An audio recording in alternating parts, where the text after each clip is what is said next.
Thanks. Thanks everyone for coming. It gives me great pleasure to introduce Martin Gaywood from NatureScot.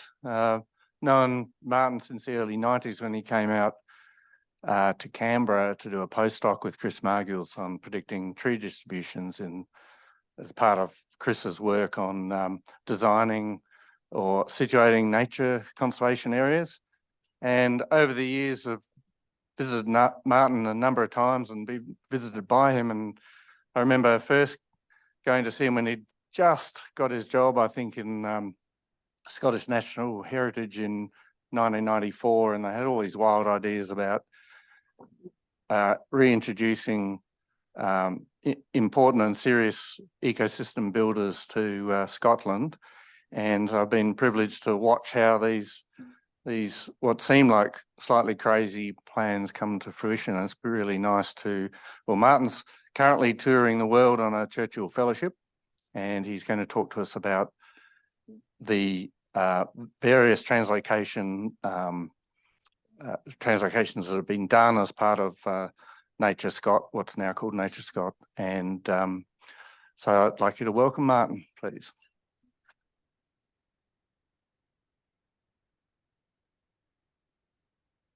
Thanks, Steve. Thanks for the invitation and thanks for coming along today.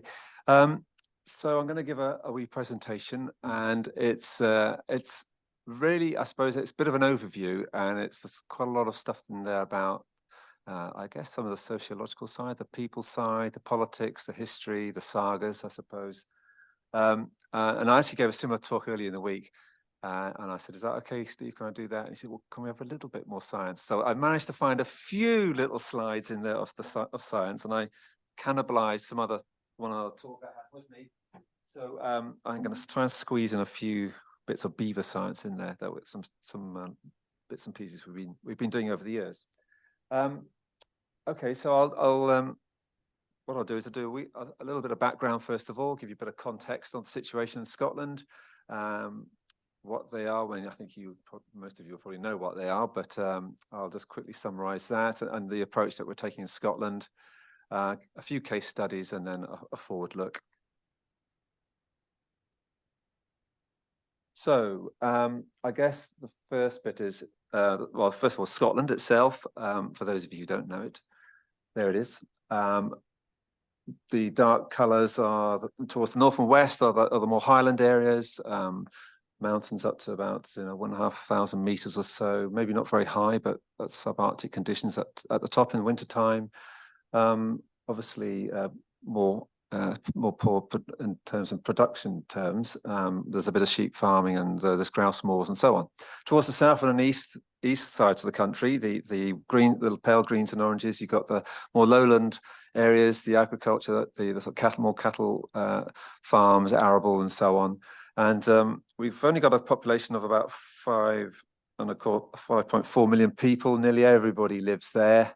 So this bit is probably the least densely part of Western Europe. So, it's quite a variable country. And of course, we've got 10,000 kilometers of coastline, not a big, a small country, but a massive coastline, over 800 islands and so on. So the marine, the maritime effect is an important element of our climate and our nature. I guess Scotland's well known for its beauty and its landscape. We have obviously the high peaks of the mountains, the lochs, the sea lochs of the west coast, the maca grasslands of the islands, the Hebridean Islands, and the massive blanket bogs we have, especially in the north of Scotland. It's got more blanket bog, I think, than anywhere else in the world. So that's a very important element, and has proved to be an increasingly important element in terms of carbon storage. And of course, there's also the land uses as well. We have I think it's about 16% forestry cover or woodland cover, and nearly all of it is Sitka spruce. That's our main plantation crop. Not exactly brilliant in biodiversity terms, but we do have fragments of woodland left, of more native woodland left. We have, as I mentioned, the grouse moors, fisheries, shooting and so on are important in the highland areas. And as I mentioned, sheep farming, cattle grazing and so on. So, we have the situation where we have these sort of main land uses used in Scotland, timber, food, and increasingly carbon storage is becoming a big thing, especially on our peatlands, a massive peatland restoration schemes going on at the moment. A large amount of building of wind farms and other renewables of one sort or another. And fitting in all of this is a whole issue of land reform and land use and so on. And we've got a very complex and old, I suppose, system of land use and history, and much of it is quite painful history, a lot of sensitivities in terms of the way that land is owned and managed and so on. And within all of that, we've got this whole debate about ecological restoration and what is sometimes termed as rewilding, although that term in itself is even contentious within some in Britain. So we've got that going on at the moment, and I guess conservation translocation forms part of that. And there's been many different sorts of translocation, and as time goes on, they're getting maybe more ambitious. And at the moment, lynx is on the cards as a possible reintroduction of predator species, and of course, not something that not everybody will be supportive of. Within Scotland, we have some good news stories in terms of conservation, but sadly, a lot of bad news stories too. This actually came out while I was away, the State of Nature Partnership Report.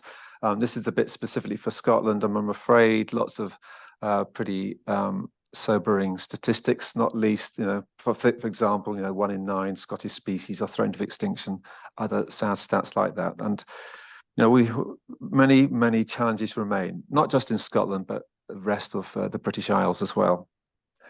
And of course, it's not just us, this is a global issue, the whole biodiversity crisis. I guess it's the IPBES report a few years ago that really got things going in terms of raising the situation amongst politicians and so on. Again, lots of sobering statistics in there, but it was influential and very important in terms of getting governments, I think, finally to really start moving with biodiversity in the same way they had started to move with the carbon issue. It set out the main direct drivers of species loss, which I'm sure you'll be aware of: exploitation, climate change, pollution, land management, invasive non-native species, etc. But I think importantly, we've also got these 2 indirect drivers. These are the ones to do with people, lack of connection with nature, the lack of engagement, lack of interest, and so on. How can we sort of address these things?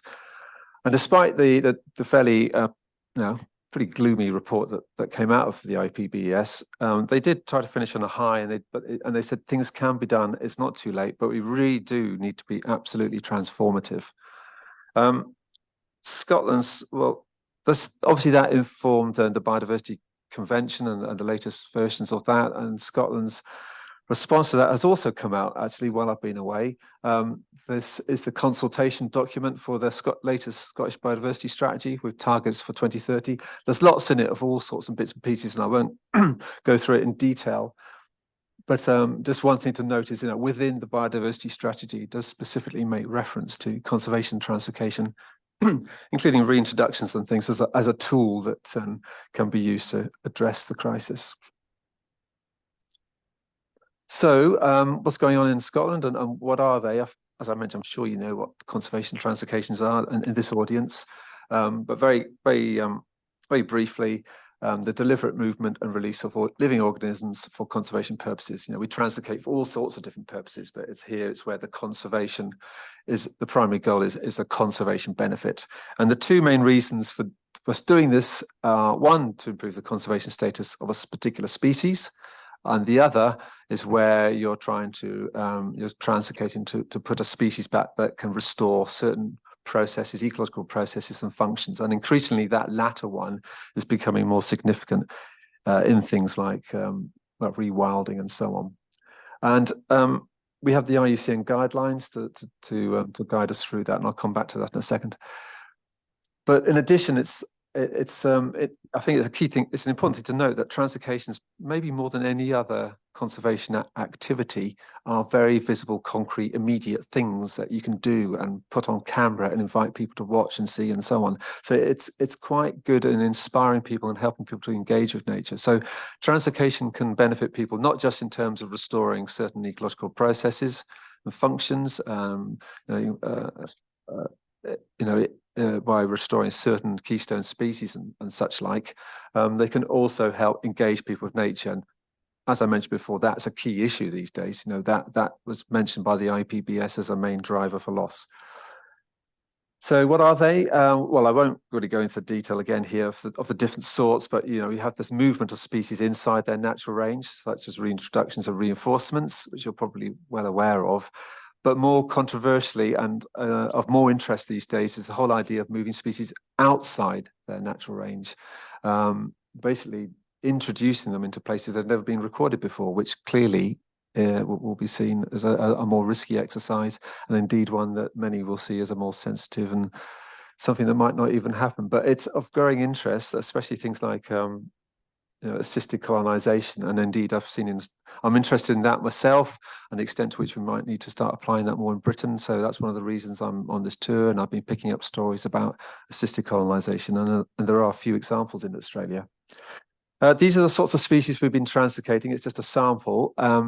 All sorts of scales and types and so on. Every single translocation has a different story and different challenges. The top left ones, Eurasian beaver and white-tailed eagle, we completely lost those, completely extirpated and recently reintroduced. Things like red kite, we lost in part of Britain. We lost them everywhere apart from Wales, and there are now animals back throughout England and Scotland as well. And then at more local levels, you know, things like water vole, where we've lost them at catchment scales, you know, more regional, local scales. And there have been many reintroductions at that sort of scale as well. In fact, more so at the more local scale than at the national scale.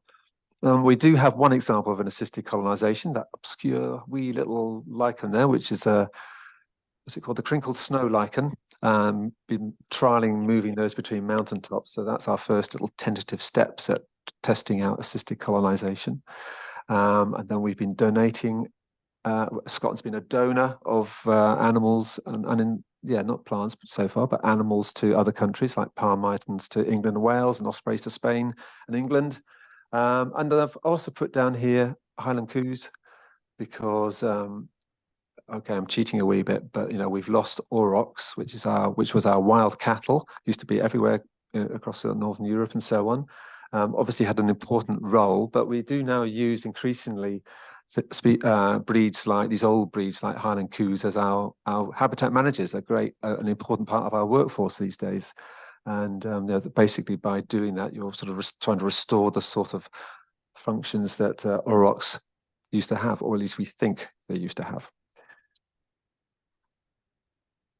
Okay, so in terms of actually doing these things, they can be very complex. They're interdisciplinary and multidisciplinary, and they can be, and they nearly are always have the different challenges. We have guidance to help us with this, which again you might be aware of, produced by the IUCN. So that's their initial version in the late 90s, which referred to reintroductions, and then they expanded their thinking a bit more recently in 2013 when they republished it to cover all sorts of conservation translocations. It covers the usual sorts of things. It's all very sensible and pragmatic and straightforward. It looks at the whole planning and decision-making processes. It gives you a feel of the sort of biological considerations to take account of, you know, everything from the ecology to the biosecurity to the disease elements, the welfare and so on. It does make reference to people and the socioeconomic cultural considerations. And then there's all the legal stuff that you got to think about and the monitoring during and after release. And we have taken that and used it ourselves in Scotland. And of course, many countries have, but we took it and used it in a bit of a different way, I guess.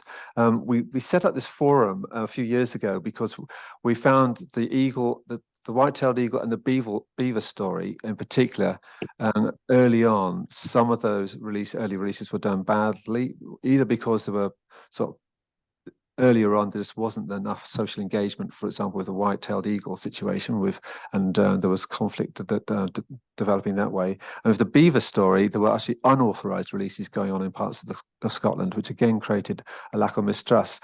And basically, we ended up with sort of big stushies in the media, trying to sort of sort things out. We thought the way to do it is to try and bring people together and try and invite them to get involved in more strategic thinking, really, and find out what the concerns and aspirations was of everybody. So we brought them all together. So this forum, which at the time was fairly unique, I think, it isn't made up just academics and conservationists. It also has land managing organisations as well, farmers, fishery folk, gamekeepers and so on. And one of the first things it did early on was to produce the Scottish Code for Conservation Translocation. So very much built on the IUCN guidelines. In fact, we sort of worked together with the IUCN while it was all going on. We've taken IUCN guidelines. We've not sort of rewritten it, but we've Scotified it, basically. We've set it within the Scottish legal context and Scottish ways of working and so on. And the important thing of that was that it's owned by the whole partnership, not just government, ourselves at NatureScot or whatever. It's owned by this whole forum partnership. And so that in itself helps it to be a more accepted way, an agreed way of working forward. It's got particular focus on the socioeconomic, the people side of things, which isn't surprising because of the land manager input, and that's turned out to be a good thing. So that is now the approach applied, and indeed it's actually a mandatory approach, and it's actually used in many cases where licensing is an issue. So in NatureScot, when people come to us with a conservation translocation, we expect them to demonstrate they're applying the code approach. Where are we? Now, I think how many I can fit in the science and how many of these case studies to rush through. But very quickly, I'm just going to give you a few quick case studies, really just to demonstrate some of the challenges that they have, very sort of simple sort of storylines in these. So very quickly, Scottish Plant Recovery Project, I guess, is one of the larger plant projects going on right now. And it's only just started, actually. It's brand new. It's been run by the Royal Botanic Garden, Edinburgh, which is a public body. And the idea of this little bit here just to explain that this is an example where you're dealing with plant species, often quite obscure, with a lot of biological complexity that people have to work out. And then there's an important role of the Botanic Gardens providing that ex situ element in terms of the work they do. That's Aileen Finger there digging away, who manages the whole work. And the whole point of this really was they identified, I think, does it say? Yeah, it's 10 priority Scottish species on a range of different criteria. And the whole aim of it is really just to get, first of all, have this sort of insurance population and potential future donor population set up within the facilities at the Royal Botanic Gardens in Edinburgh. So they're aiming at 1,000 plants per species, basically. And as part of the exercise, they're also trying to identify potential future translocation sites. And the whole process involves a lot of stakeholder engagement and public engagement and so on. So that's the list. There's a range of some of the species involved, everything from small cowwheat to oblong woodsia, which is a fern species, crab apples, wych elm, which is a beautiful tree species, which we're losing through Dutch elm disease and so on. Just one particular example I'm going to give here, just as an example, one of the threats where we really do suffer from in Scotland, which is the alpine blue sow thistle. So this, and indeed many other plant species, suffer from the high deer densities that we have in Scotland, really high deer densities, and the grazing that produces. And also, of course, we have the added impact of sheep grazing as well. The result of that being that populations are really restricted to this little, a few little sites, 4 little sites in the Cairngorm Mountains. And there's an example one there. I mean, basically there we do, a little craggy bit that the deer can't quite get to, and they're just about hanging on.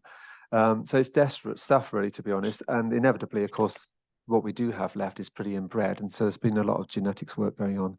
And meanwhile, in Norway, they're doing quite well with blue sow thistle. So we're now sourcing plants from the Norwegian populations as part of this exercise. Yeah, flip through that. So that was out very briefly. There's obviously a lot more to that project. Wildcats, this is one I'm more intimately involved with. I sit on the project management group for this project and have been involved in previous phases. Again, a species which has lots of biological and genetic complexity. We've also got management challenges, and again, ex situ conservation is a key element in the conservation work. That's the wildcat. That's the classic pose. Everybody likes that pose of wildcat. It's obligatory to have an angry-looking wildcat in a wildcat picture presentation. So it's our last fielded species in Scotland, culturally important as well. The subpopulation is a species that occurs throughout Europe, but the subpopulation in Scotland is critically endangered. It used to be throughout the whole of Britain, actually, but now just hanging on in a few little places in the Highlands. Our big problem is you get significant hybridization between wildcats and domestic feral cats, of which there are many in Britain and including the Highlands. Historically, persecution was a big issue because of the grouse moors and the gamekeeping approach of trying to remove all predators, basically. That is changing over time. They actually are now protected species. Anyway, we're now focusing our activities on conservation breeding. So as I mentioned, one of the big challenges is this whole issue about hybridization. That's a wildcat, that's your tabby, and that's your hybrid. But it doesn't, if only it was simple as that. We actually do have a complete spectrum, a complete hybrid swarm of this species, with a subtle range of different pelage, of coat markings and so on, and genetics for that matter. So it's proved a particularly difficult species to deal with. We have, we have criteria, genetics and pelage, to set out what we feel is a wildcat and how we and basically what we're aiming to try and conserve. And that is needed because we need to consider what we want to use for conservation breeding, but also it's perfectly legal for land managers to shoot feral domestics as part of their land management operations. So obviously, we don't want them to shoot those. If they have to shoot those, then so be it. But it's then dealing with those sorts of situations, it's proven particularly difficult. So we have to come up with guidance. We work with gamekeepers and land managers trying to work out how, when they're looking down the sights of a gun, when to pull the trigger and when not to, and when to be precautionary. So it's been a long journey with these guys trying to work out ways forward. So initially, our plan A was to try and save the cat in the wild. So from 2015 to 2020, we had a big project running, looking at particular priority areas, trying to save them in those priority areas. We thought they were the best places, lots of camera trapping, biggest camera trapping project ever in Britain, use of genetics and so on. Long and short of it all was, there weren't nearly as many as we were expecting, and there was more hybridization than we were expecting. And so with that in mind, we actually went to the IUCN Cat Specialist Group to get their objective independent review on the matter as well. They reviewed the whole situation and they agreed that basically the wildcat in the wild, it was no longer worthwhile us going down that approach. So we had to bite the bullet, and we just adapted and we changed our approach completely. And now the focus is on conservation breeding, building up the captive population and then releasing into the wild in prepared areas in the Cairngorms in Scotland. So this is the new project, Saving Wildcats, and it's all about really testing out whether we can actually do this in the Cairngorms. So we're doing these releases in a site where the land ownership is sympathetic to conservation. And actually an area called Cairngorms Connect, which is our biggest landscape restoration project in Britain. So the wildcats are being released there. Conservation breeding at the Highland Wildlife Park, in the Cairngorms itself, but also around facilities around the whole of Britain, and they are coordinated through the stub book managers at the Highland Wildlife Park. And the first releases have actually been done this year. So it helps having cute animals for fundraising. It's not so easy with things like small cow wheat, but anyway. So over the last few years, the facilities have been built. We were fortunate enough to get money from Europe just before Brexit kicked in. So it's largely funded through EU funding, 5 million quid's worth of EU funding. Facilities built, animals bred and prepared for release. And those are the facilities at the Highland Wildlife Park. Those greenhouse sites or structures where the breeding goes on. The bit there at the back, that's one of the sort of semi-natural enclosures where the young cats are put out for a few months prior to release and so on. So, so far so good. And this year has been the very first year we've ever done wildcat reintroductions in Britain. And over the summer, 19 animals were released, all being tracked. And they're out there now. The releases are finished for the year. things have looked really, have probably gone as well as we could possibly have hoped up to this stage, but we've now got winter coming. So the key thing is to see what's going to happen by this time, you know, by springtime. Will the cats survive? So that's the next big thing to find out. Beavers, which I spent, as Steve was alluding to, I've spent a lot of my time working on beaver reintroduction. This is a fascinating animal. The ultimate ecosystem engineer. Only probably humans in terms of mammals have such an impact in terms of engineering terms on its environment, but they do bring interesting management challenges and all the human considerations that fit around that. So we completely lost beaver about 400 or 500 years ago, mainly as a result of its really super high value pelt. It basically was particularly high value. You know, beaver basically almost built the nation of Canada. It was such a high value pelt. And we started reintroducing it. I mean, I could write volumes on this topic, but in haste, we ended up with two sort of main populations. We have over in Argyll, where an authorised licensed trial reintroduction was done, the first ever reintroduction of a mammal species anywhere in Britain, so quite a big deal, and all done very carefully and in consultation with the community and all the rest of it.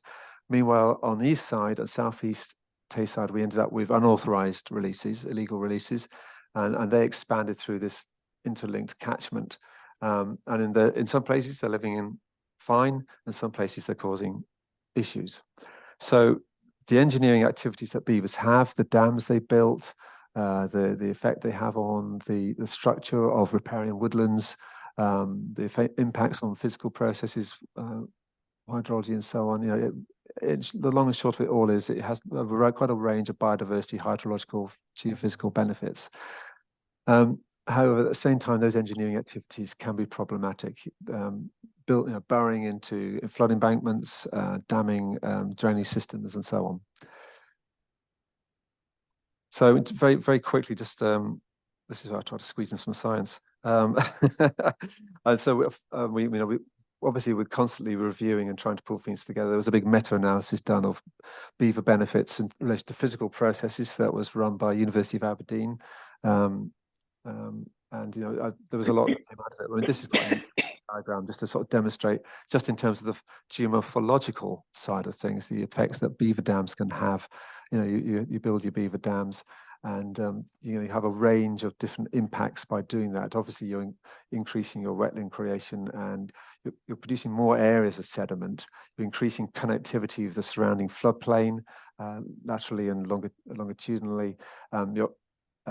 And then where you have the dam itself, you know, that acts as a dirty, great big sediment trap. So you're ending up with increased sediment at this load, at this end, decreased sediment, sediments down this end. And that's important in terms of the gravels and the quality of the gravels. And you get species like freshwater pearl mussel, which needs cleaner gravels to survive, and so on.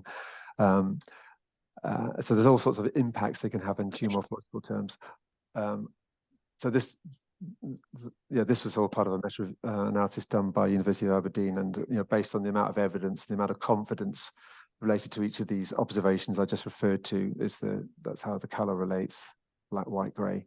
But they also did this for hydrology, and they also did it for water quality and so on. And that this sort of evidence, we had to sort of try and pull it all together. We didn't actually have that particular review when we did this, but this was the report we produced back in 2015, which collated evidence from the beaver trials, what was going on to Tayside and so on. It looked at beaver interactions with people, with nature, with various sort of habitat systems and species. It looked at the legal aspects, the management. It looked at future scenarios and so on. That went to government in 2015 to help government make their decision. And basically, we now have beavers back as an official welcome home species, I suppose you could say. And no longer are they just restricted to Tayside and Knapdale. The current minister and government is actually trying to encourage wider restoration. That's been quite a long journey, and the politicians and the ministers have come around to this idea of wanting more beavers. In the early days, it was, you can imagine, they were clearly nervous about the idea. But it's been a long time to get to that point. So obviously, because they're so influential, we've got to think about how we plan this ongoing restoration. And we have various sorts of tools and models to help us do this. And we're very lucky because beaver is one of the best studied species. And despite the fact that many beaver ecologists will say they don't know enough about it, it is actually a very well studied species. And we have, for example, maps of where we feel there is potential beaver habitat currently in Scotland. That's habitat which is sufficient to support individual beaver territories. So beavers live in family groups. They need established territories which they actively defend. But we also the intermediate habitat where they might use temporarily and disperse through. And then we can use these underlying sort of predicted maps to sort of to overlay them with other data sets of one source or another to help inform decision making. We did an exercise not long ago looking at the likelihood of droughts, increasing droughts in Scotland. We're seeing more and more drought conditions, and I appreciate this is drought in a Scottish context and not an Australian context, but we are seeing more droughts, and some of them quite dramatic.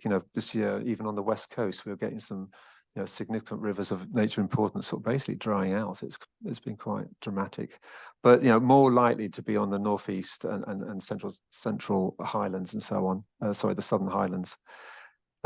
So as I was mentioning, beavers have these hydrological roles. They increase water storage. They can sort of hold water. They can increase water tables and so on through their damming activities. So we can think about where we might be able to use beavers as a tool in terms of addressing these sort of drought situations that probably will be coming our way increasingly. And then we can also look at the potential impact of various land uses. This one here, I put it up because it's very relevant to what's going on in Tayside. I mentioned in Tayside we have this issue with impacts on farmers. So there's the same network of beaver habitat here, but the bits in red, these LCA classes basically refer to the quality of farm production. So class 1, 2, and 3.1, that's the highest quality farm land we have in Scotland. It's called prime agricultural land. We don't have much of it. And as you can see, a lot of it is in this area, and that's where the beavers are. And that's why we got a lot of folk who are not too happy about it. But again, it helps us in terms of knowing the sorts of farming practices, farming types, quality, hydrology, all sorts of land use. That helps us inform our decision making about where future releases and restoration should happen.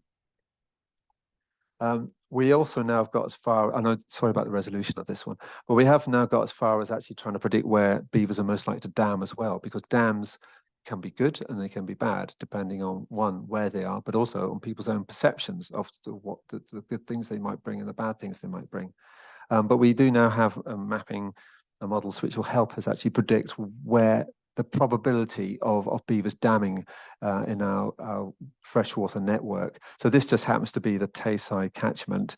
And the long and short, basically in summary, the redder, more orangey colours is where, the redder and more orangey colours are where it's not so likely that beavers will dam.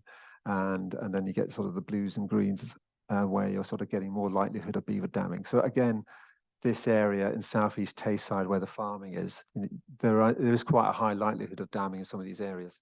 And we use that, and we use this sort of modelling for our decision making. And we also have things like landscape population models for beavers, which the University of Newcastle has been developing for us over the years. Let's have a look. So again, looking at predictive. So it's a landscape model again on Tayside. So if you ignore the green, if you look at the oranges and reds, the more intense the reds and oranges is, the more likelihood of beavers establishing in these particular areas at a certain time scale for this particular model. But you'll see what these little circles are actually overlaid with some intensive survey that we did where we tried to identify individual beaver territories. So this model, these models match quite well with actually observed colonization by beavers. So we have all these bits and pieces, and some of them, I guess some of them are in-house for NatureScot, some of them sit in the universities, and we go to them every now and again and we ask them to run these things. It's all quite sort of we found it quite fragmented, and quite sometimes and expensive amongst other things. What we wanted to help our staff and also practitioners and those in the outside world who want to do beaver reintroduction or look at the effects of, is to produce some sort of tool which was available on the desktop, easy to use, understandable, intuitive, and so on. And so we're working with Newcastle now and the University of Exeter and trying to produce a little shiny app, web-based tool. And this is very much pilot stage, first steps. And here we are with some screenshots. I'm not expecting you to read this, by the way, and just sort of showing up what it basically looks like. It's been produced by Zelda's the person at Newcastle who's really been doing the hard work with this one. So you get a sort of situation where you get a broad area. You can pick a specific area where you want to look at maybe potentially releasing beavers. There's a close-up of your area. You can then stick in your release points, however many release points you want. You can actually specify the structure of the family groups in terms of the number of adults and young, sub-adults and kits, the yearlings and so on. You can identify the areas where you want to put them. You can overlay that with, just for visual purposes, you can overlay it with the predicted beaver habitat I was telling you about before. And then you basically hit red button and it goes. And off you get with a range of scenarios. You can set the time frame that you want. I think it goes up to 10 years at the moment. This one here is for 5 years. So you can sort of see the initial release sites and then these little white pixelated bits and yellow pixelated bits are sort of showing the movement, the colonization of the network of rivers in the catchment and the likelihood and probability of them moving to these particular areas. And in year 5, you obviously see more spread of the beavers colonizing the network and increased probabilities of them popping up in certain places. And you can get this all in tabular form as well. For example, by year 5, you get, what's it say here? Predicted probability of at least 6 adults, 93%. So it's, you get a sort of tabulated setup as well. So early days, we're just getting this thing running. And at the moment, it works with an empty catchment where you want to stick beavers. But the next stage is we're now developing it because the English and the Welsh are interested in doing this too. We're now partnering up with them to cover the whole of GB, which makes things a bit difficult because we have slightly different data sets. We're updating the underlying beaver habitat layer, and we're also looking at sort of expanding it and developing it to have other scenarios, so not just reintroductions into empty landscapes, but also reinforcements, and also where you've got a population, what happens if you take beavers out for management purposes? For example, you want to translocate them somewhere else, or indeed, even cull them, for example, if you get high numbers and so on. What's the impact on that population? So that again, that's happening right now, and we'll end up with a sort of second version, hopefully next summer. And then what I want to see happen with that, we can roll it out amongst my own organisation, so it's available to staff who increasingly get involved in beaver casework and work and operations and decision making, but also to the outside world, the practitioners, the people who want to reintroduce beavers, and indeed the people who feel they might be affected by beavers. What they can use that tool to help their own contribution to the discussion and the debates. Okay, how am I doing? 30. So the other side of beavers, there's been stacks of research, survey and monitoring done on beavers over the years. We've done all sorts of work, but increasingly I'm finding myself involved more in the people side of things. As I mentioned, we've been doing this. The first trial reintroduction was 2010, and then the unauthorized releases were happening around about the same time. Big public media profile for the species, very charismatic species, and a lot of public support, in short. But we still have these stakeholder groups, in particular the farmers, who were deeply unhappy amongst some of the situation that has been developing, especially on Tay's side. And then you had this situation of trust being lost, polarization of views, entrenchment, and so on, which made it difficult really for us to think about how we're going to sort of widen beaver restoration when we're in this sort of situation, rightly or wrongly. And farmers were seeing although it was just a few I guess you could say few maverick individuals who had done these unauthorized releases on Tay's side, the way the farmers perceived it was the conservation movement who had done it. And so it ended up in a difficult situation and a classic human wildlife conflict scenario, of which unfortunately we have quite a few in Scotland. But this was one, and we wanted to find a way forward. And that's when I brought in the IUCN's conservation planning specialist group, which you might be aware of. They operate around the world. They have a certain way of working. They often deal with problematic species projects of one sort or another, not just translocations. And they've developed this very clever, I feel, sort of principles and steps of working with people and trying to find solutions. And I've worked with them a few times on various projects. So we brought them in to help us with this. And they ended up, long short of it all was, we brought these various parties together. We used independent, neutral facilitators. We set up workshops. We identified we had a small organizing group made up of actually parties from across the spectrum of views. We then identified all the stakeholders, brought them all in, got them involved in thinking about how to take this thing forward and what they wanted out of it and so on. That's the end result. And as you can see, there's no logos on the front cover. Again, we're keen to get that joint ownership of the strategy document. Just showing you what it looks like inside, for example, it's about, I don't know, 60 pages long, but it includes various elements, but just to highlight a few of them. One was we had to identify a vision for beavers for 2045 in the first place. That's your starting point when you do these sort of things. You need to get the vision first. Then you get into the detail of, okay, well, how do you get there? What are the actual detailed actions to get to that point? So we set up an action plan for the next 10 years. And then we wanted to think about, okay, how do we actually use this and take it forward? We don't just produce this strategy document and it goes and sits on a shelf and gets dusty and never used again. How are we actually going to use it? And that was a key element as well. And getting senior, political buy-in was a key part of all this as well.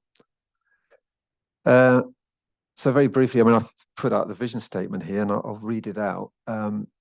Throughout Scotland, communities are supported and working together to maximise the ecosystem and wider benefits of beavers while minimising negative impacts. The beaver population is actively expanded into appropriate areas. Adaptive management and mitigation is used to protect assets and interests. And I appreciate that just sounds common sense and probably pretty pragmatic and straightforward. But it did take us days and days and days of workshops and so on to get to that point, where you actually got the farmers and the gamekeepers and the fishery managers and the conservationists all agreeing that.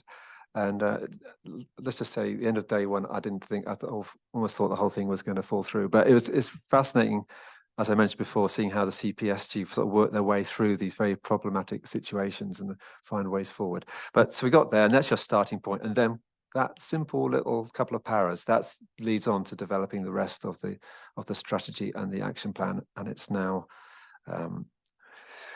published and available and done. And so in that case, we were having to work reactively, but we have been fortunate enough to be proactive as well. So if you can work proactively in terms of working with people, that's far better. You can try and avoid conflict in the first place.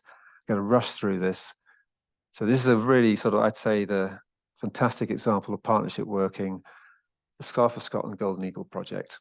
So the key aim of this is working with a range of partners to try and restore golden eagle to the south of Scotland, which for various reasons, historically and otherwise, they simply were not colonizing. We had a big population to the north, not to the south. That was the fundamental conservation objective. And we established that there was lots of decent habitat there in the south. And indeed, as over the last few years, and it's still running, we've had lots of animals now released, and we've now got 4 times more golden eagles in the south of Scotland than we have done for the last 3 centuries, and it's still ongoing.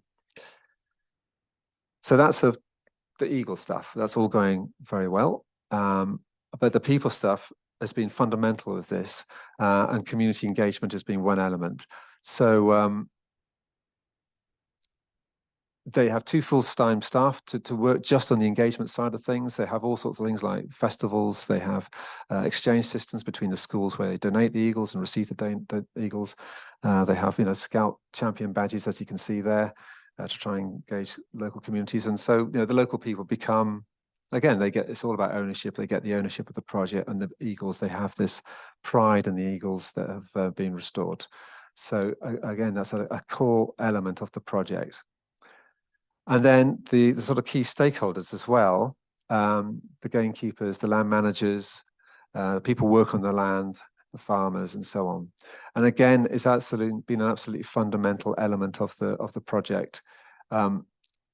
And again, a dedicated full-time member specifically dealing with that side of things. And, you know, they have been involved at the very start of the project. So, you know, even before the project started, there was 10 years of preparation, which included working with all these potential partners. So they were actually involved. So this project is as much theirs as anybody else's. You know, they actually were involved in the design of it. They put input into what they wanted to see out of it, how they wanted to see people work together and so on. So again, it was all about building trust and so on and so forth. So when people come to me about asking about how they do the stakeholder engagement bit, I always point people to this particular project. And ultimately, really, if you get that bit right for a complicated project, well, you've got to get it right, really, because if you don't, you know, you can end up in quite a serious situation, which will take up all your time and resources and so on. Okay, so that's it, really. We're just coming to an end. Just to very briefly summarize. As I mentioned before, we've got these various different types of conservation translocation, and they can operate at different scales. And I'm sure, as you know, you have all sorts of different types: reintroductions, reinforcements, assisted colonizations, and so on. And we now have these best practice guidelines to help practitioners and to guide them to make sure they do things in the right way. And by doing that, again, it improves the chances of success and it reduces the risk of failure. So we now try and get people to use this approach in one way or another. And it's not just the biological bit, which I guess what many of you here will be very much sort of expert in. It's also the legal side of it, of course, and also the socioeconomic, cultural issues as well. That is fundamental, especially with certain projects which might be more contentious. There's all sorts of projects going on in Scotland, and I think we can expect lots of more projects to be going on. The numbers are just almost increasing exponentially in terms of the proposals that we get, and I suspect very much linked to the whole idea of rewilding, really. People sort of see rewilding including conservation translocations, and they'll come in all sorts of forms of one sort or another, and they might sometimes be linked to management translocations too, where you might want to remove problem animals for management purpose and then put them somewhere for conservation purpose. So you get all sorts of hybrid types of translocations too. And I know it's not something I covered in the talk, but looking ahead, we're expecting at NatureScot any day quite soon to be, also having to sort of think about species or modified species, which, where there's been synthetic biological techniques applied, GMOs or whatever. That's going to be a new sort of challenge.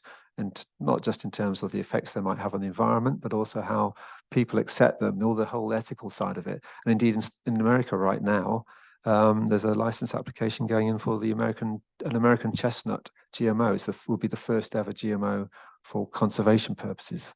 So it'll be interesting to hear what comes out of that. And just making the point again about the people side of things being absolutely fundamental. And one of the reasons I'm doing this too is also speaking to people about how they go about that. And so that when we go back, we can think about doing things in a better way. So we're going to be continuing to refine our best practice guidance on the people side, but also I think we need to do it for other issues as well. We need to be strategic because there's all sorts of projects, but to be honest, people need to think quite hard about how these rare resources, what projects will work best in making the best biodiversity benefit. Sometimes you see project proposals which you do wonder why they're being done. They don't seem to be sort of a key priority. And we need to think about climate change, of course, as well. And again, I'm sort of interested in how climate change needs to be a core consideration of reinforcements and reintroductions, but also how we might use assisted colonization more as well. And I think finally, just to make the point that they are very engaging, visible projects, so we can use these projects as a way of people getting excited about biodiversity, because ultimately we need people to get behind the conservation movement. We need more resources, we need more time and effort, and we need to persuade the politicians, and these sorts of projects help with that. There we go. That's it.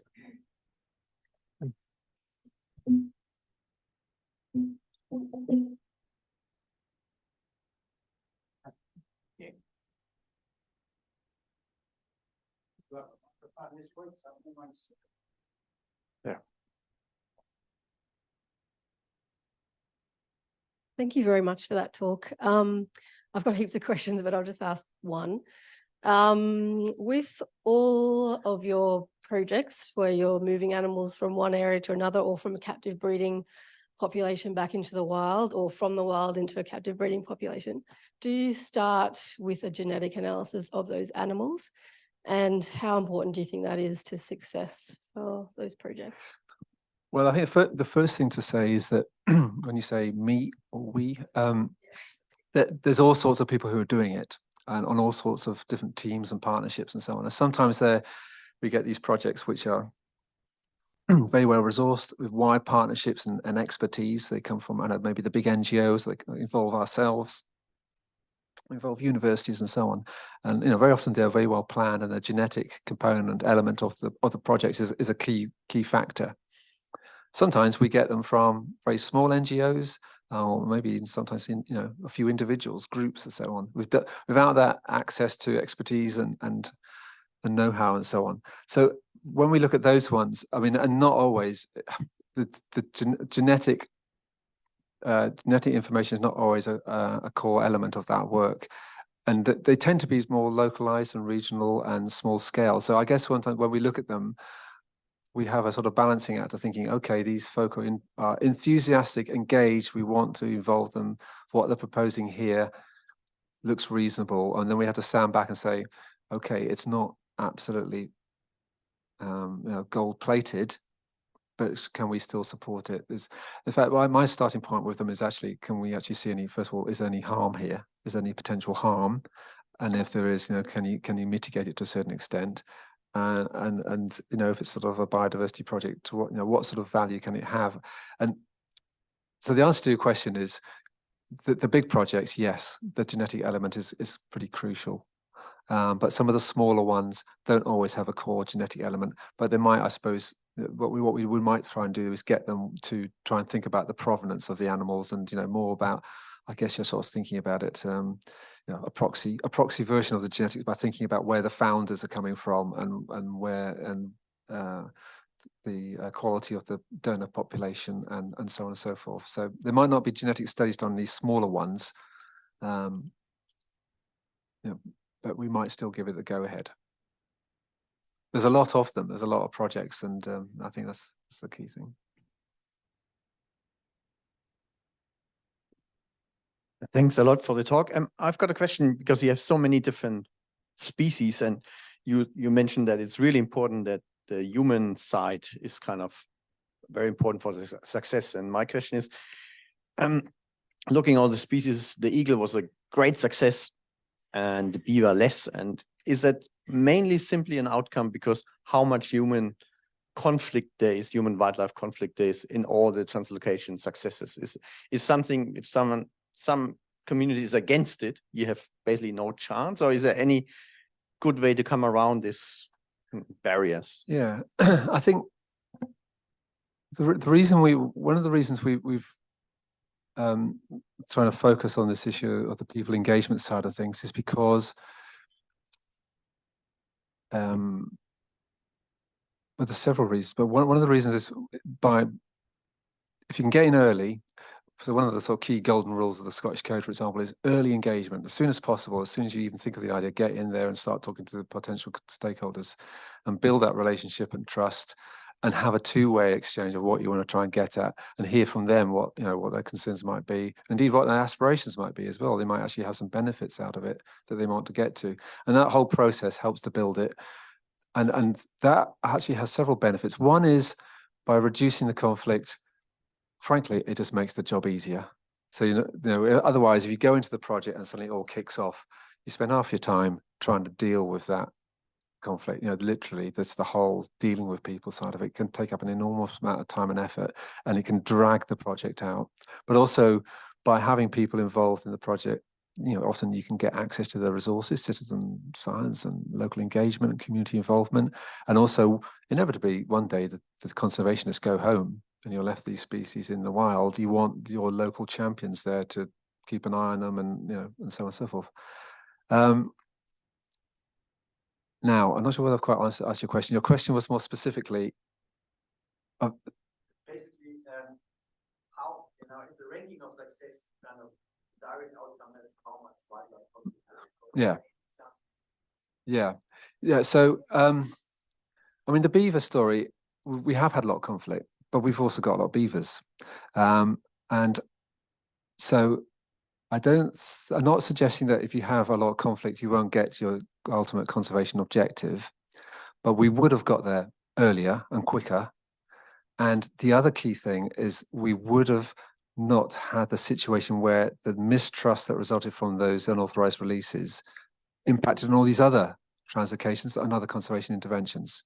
So I think you can often sometimes get eventually to your conservation objective of your specific project, but if you don't address the conflict issue, you make life more difficult by making it longer and harder and more resource expensive, but you also have an impact on other conservation impacts. So the beaver story, and indeed to a certain extent the white-tailed eagle story, because it created this mistrust, it meant that when a conservation organization, NatureScot or anybody else, engaged with the farmers, the crofters, they'd already lost trust on the eagle story. They didn't want to hear about some other idea or suggestion, because so yeah, so I think you can get there, but it just makes it harder and longer, and we're in a biodiversity crisis, so we need to work out doing things quicker and better and more efficiently, and getting people involved is, I think, a way of doing that.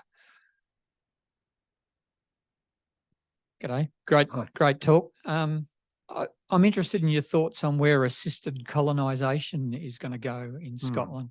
So I work in freshwater environments on tiny little fish that are now pushed to the very headwaters of stream systems by trout populations, which are non-native here.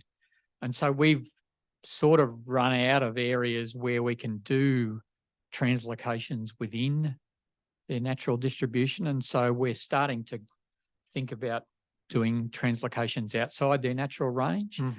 And I'm just wondering how whether you're doing that sort of stuff in Scotland and how you see assisted colonisation going.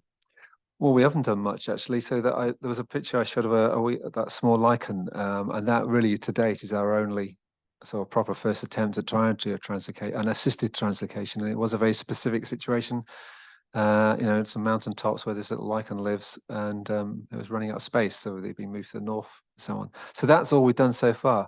So in answer to your question, how do I see it panning out? I don't actually know yet, but what I do know is, firstly, we have species in Britain which are clearly going to run out of climate space, and they've got nowhere to go, and we can't just watch them. We can watch them just disappear, become extirpated in certain populations, potentially even extirpated throughout the whole of Britain, including Scotland. Or we could do something about them and either put them in forever into some sort of long-term ex situ facility, or try and move them somewhere else within Britain. So I think I feel that there was, as you know, over the last few decades, this is an idea that's been coming up time and time again, and often people quite understandably set out the parallels in relation to the the introductions of non-native species which have become invasive, and the risks and incredible impacts they've had. So there is this great nervousness. However, I guess there's also the risk of doing nothing. And so my feeling is that people will be open and amenable to some assisted colonizations of, for example, some of the sort of smaller species, like some particular sedentary invertebrates, plants with poor dispersal powers, naturally isolated, or indeed, isolated in the human landscape. So I think that is something that's going to be happened. It is going to happen, but we haven't done much detail yet. We haven't identified them yet. We haven't done a proper job of identifying which these candidate species are yet, and we haven't done, I guess, the right modelling to work out where they should go and when and what time yet as well. But I have found a few stories on this tour in Canada and in Australia where there's a few bits and pieces going on. So that's one of the things I'm collecting, really, so I can go back and sort of see how we might develop this thing further. But yeah, as yet, no detail, just ideas. Okay. Apologies to those who have still got questions. I know there's some in the room and potentially some online, but we've passed 12, so I'll ask everyone to join with me in thanking Martin for his presentation.